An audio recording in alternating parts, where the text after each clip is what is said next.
कोई काम प्रारंभ करें तो स्पष्ट बोध होना चाहिए कि हम इस काम को क्यों कर रहे हैं,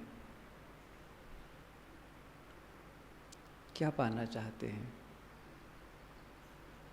क्या हासिल करना चाहते हैं।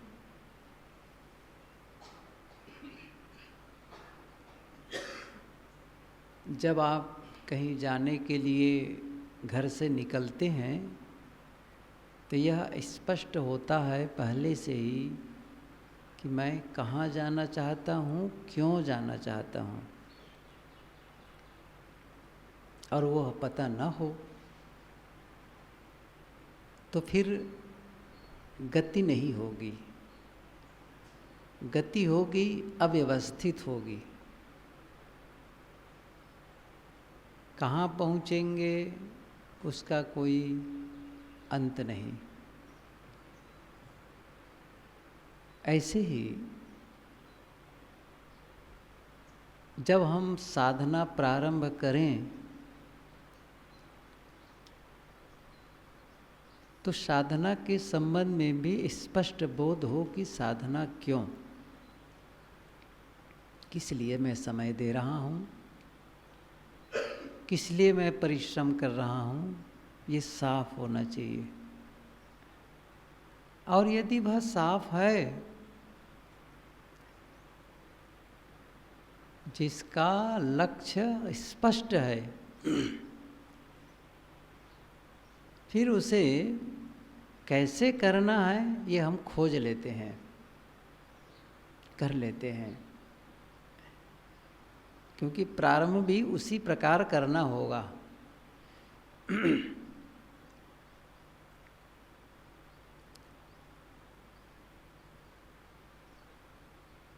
यदि पता हो कि अंत में मुझे शांत होना है, पूर्ण मौन होना है, असंग होना है, अकेला होना है, निर्विचार की स्थिति में आना है, तो उसका प्रारंभ भी शांति से हो, मौन से हो।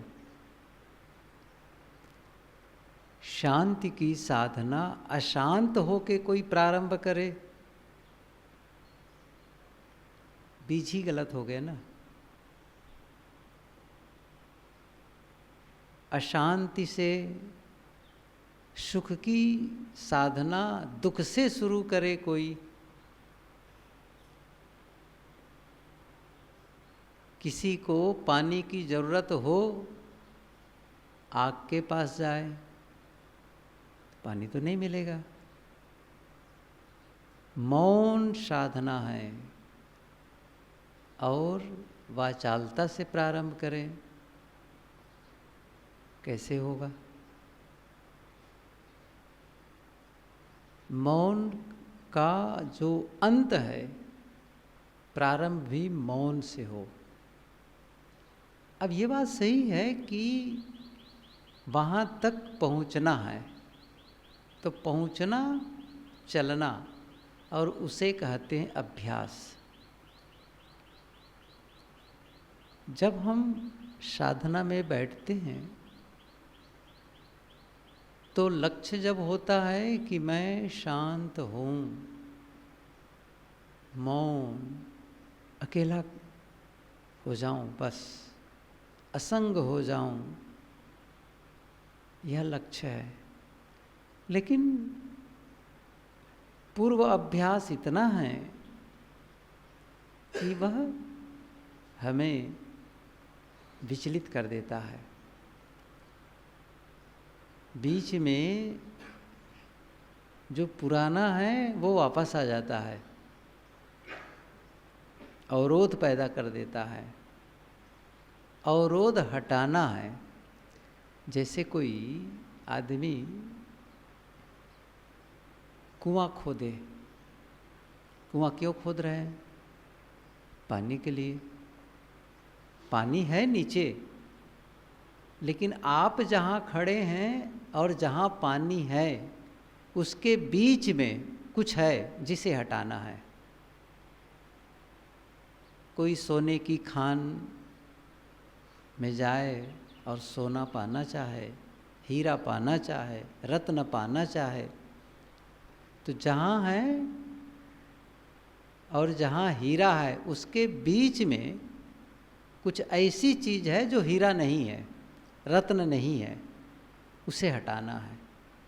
या ये हो सकता है कि उस रत्न को पाने के लिए बहुत सारे कंकड़ पत्थर हटाने होंगे।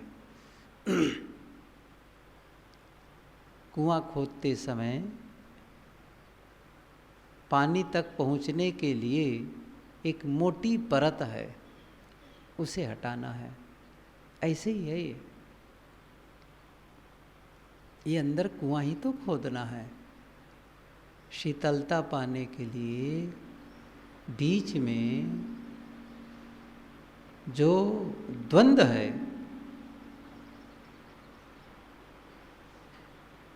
जो तूफान है, उसे अलग करना है। और इसी के लिए ध्यानाभ्यास, साधना इसी के लिए, ये बोध स्पष्ट हो और प्रारंभ करे, तब सहज होगा, सरल होगा ये काम। इसलिए शांति की साधना शांति से। और मैंने कल ये बात कही थी कि एक पूरे सिस्टम को ठीक करना है, पूरे सिस्टम को ठीक करना है, अंदर और बाहर को दुरुस्त करना है, अपने जीवन को व्यवस्थित करना है। क्योंकि परिणाम कहाँ आएगा? जीवन में ही परिणाम आएगा। अभी परिणाम कहाँ आ रहा है? जीवन में परिणाम आ रहा है। आगे हम जो परिणाम चाहते हैं वो कहाँ आएगा? इसी जीवन में आएगा। तो जो हम आगे चाहते हैं अभी क्यों नहीं है?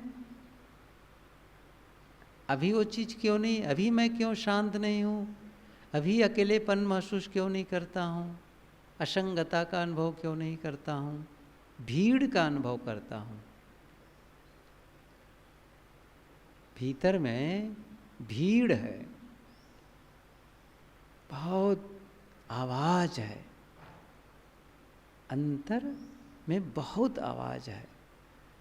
आप देखो, आंखें बंद करो तो पता चलता है कितनी आवाज़ है, कितने शब्दों की गूंज है। अंदर में शब्दों का एक प्रवाह है, जिसको साहब ने नदी का रूपक दिया है। नदियाँ नहीं सांसरी बहे नीर,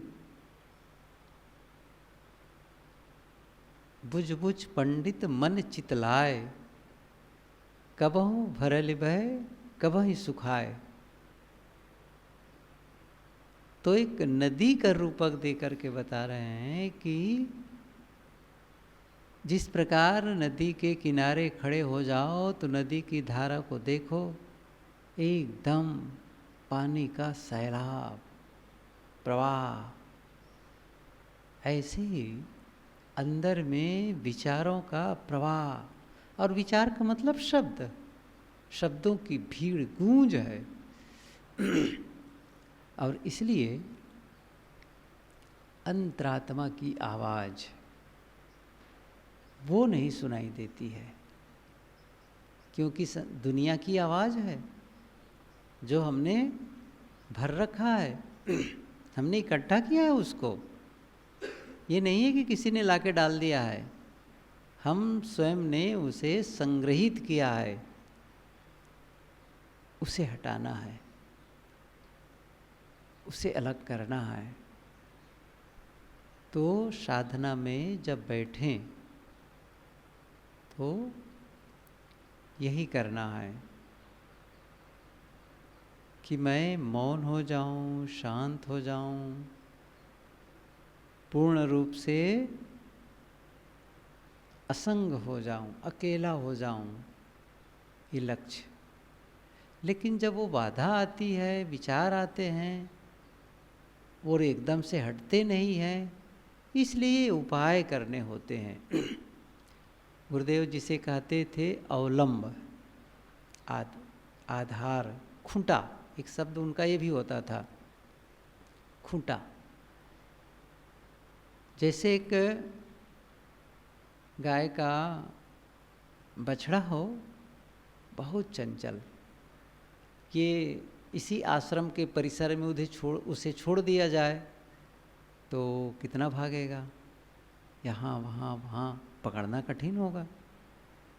लेकिन उसे एक रस्सी से बांधें और एक खूंटा से उस रस्सी को बांध दें, अब कहाँ जाएगा, जहाँ तक रस्सी जाती है बस। अब वो पूरे परिसर में नहीं दौड़ेगा, अब उस सीमा को कम कर दिए।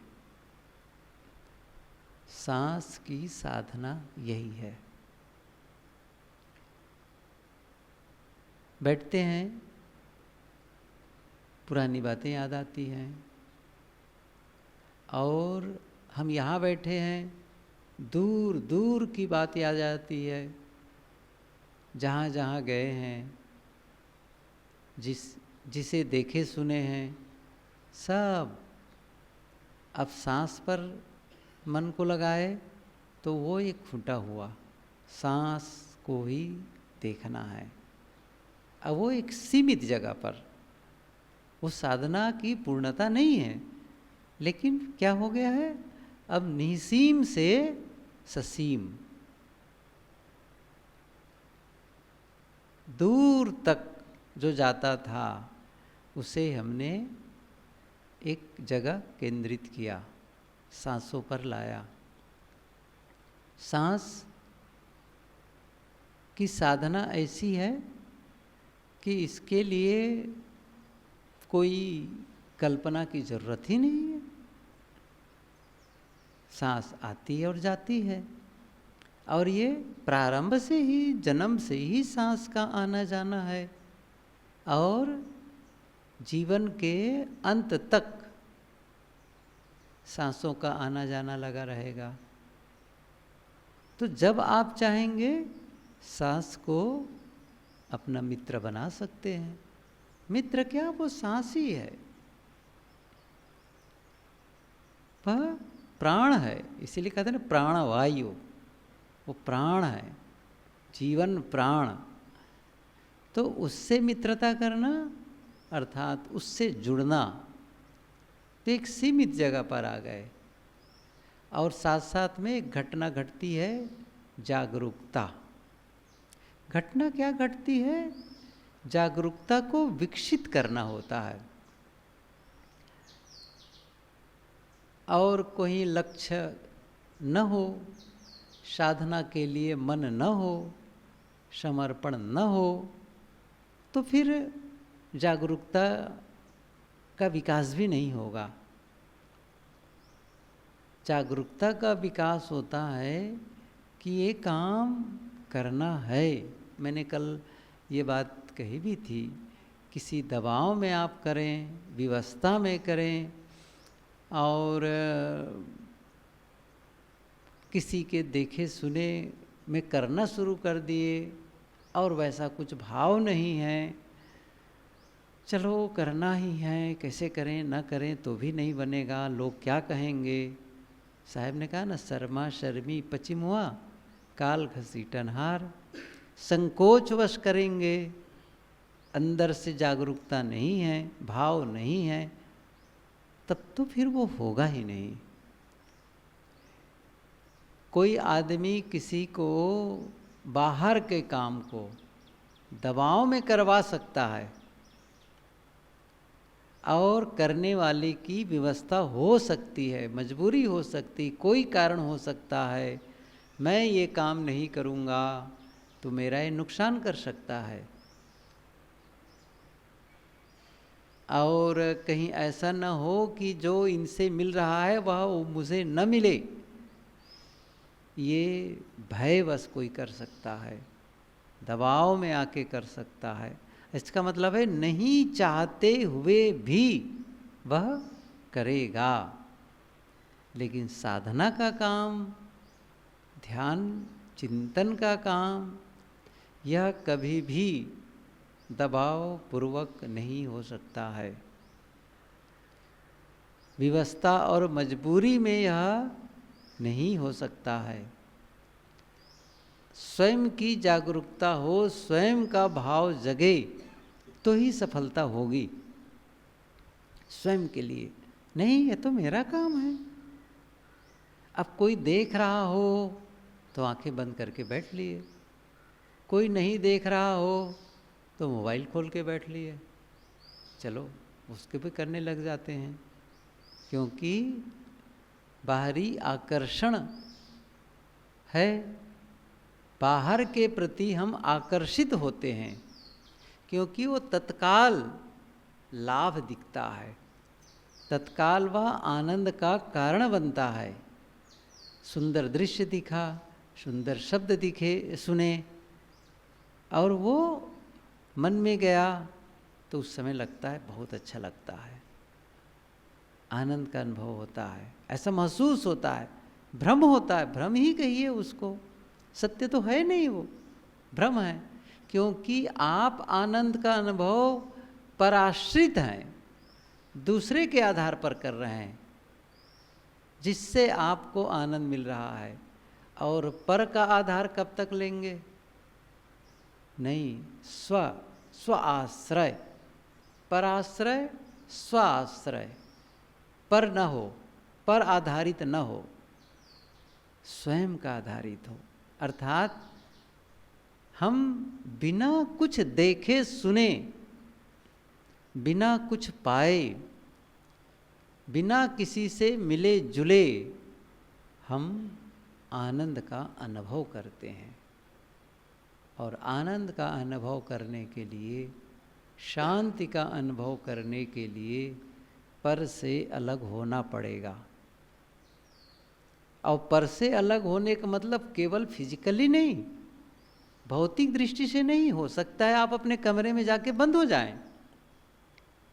अभी 10 दिन पहले की बात होगी, 10 से 15 दिन मान लो, सूरत में था आश्रम में। एक भक्त आते जाते रहते ही हैं, आए बैठे, कहा कि साहब यही मैं आ गया था आश्रम में, 2 दिन तक मोबाइल तो मैं नीचे ही छोड़ दिया था, एक कमरे में था और बंद रहा उसी कमरे में ऊपर आश्रम के, किसी से बातचीत नहीं, मिलना जुलना नहीं। भोजन, मैंने पूछा भोजन कैसे करते थे? केला रख लिया था बहुत सारा वही खा लेता था।